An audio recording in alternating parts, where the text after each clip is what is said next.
الشخير هو الصوت الصادر من خلال الأنف والفم أثناء النوم نتيجة انسداد جزئي في مجرى الهواء، وهو لا يمثل مشكلة ضوضائية فقط، ولكن 75% من الأشخاص الذين يشخرون أثناء النوم قد يعانون من مرض الاختناق التنفسي أثناء النوم، وقد يحدث ضيق للتنفس لفترات قصيرة، مما يزيد من احتمال الإصابة بأمراض القلب.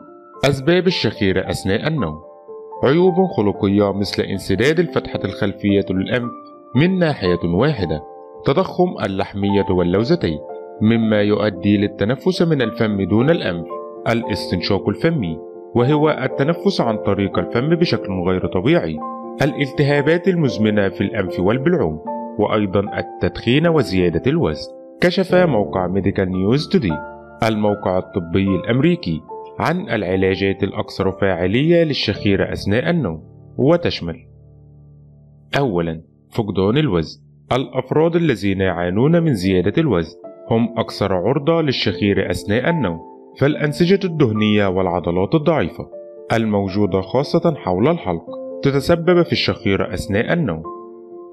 ثانيا، النوم على أحد الجانبين. من المرجح أن يشخر الشخص إذا كان ينام على الظهر، مما قد يتسبب في انتقال اللسان إلى مؤخرة الحلق، وهذا يجعل التنفس أصعب. لذلك فإن النوم على أحد الجانبين يوقف صوت الشخير أو يجعله أكثر هدوء. ثالثا، الإقلاع عن التدخين.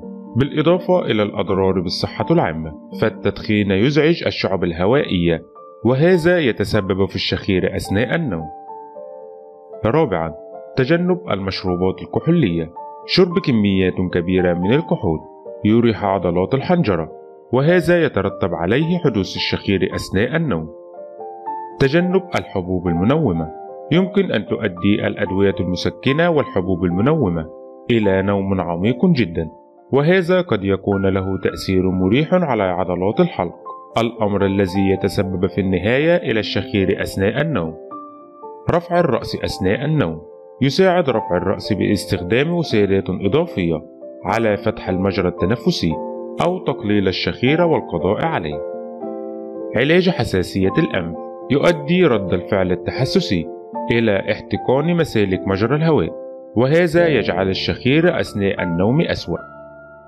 استخدام بخاخ الأنف. عند انسداد الممرات الهوائية يحدث الشخير، وقد يكون رذاذ الأنف مفيد في هذه الحالة، حيث يساعد على تقليل الالتهاب في الأنف، وأيضا يقلل الالتهاب ويفتح الممرات الهوائية. وفي النهاية ندعو الله أن يرزقنا وإياكم الصحة والعافية.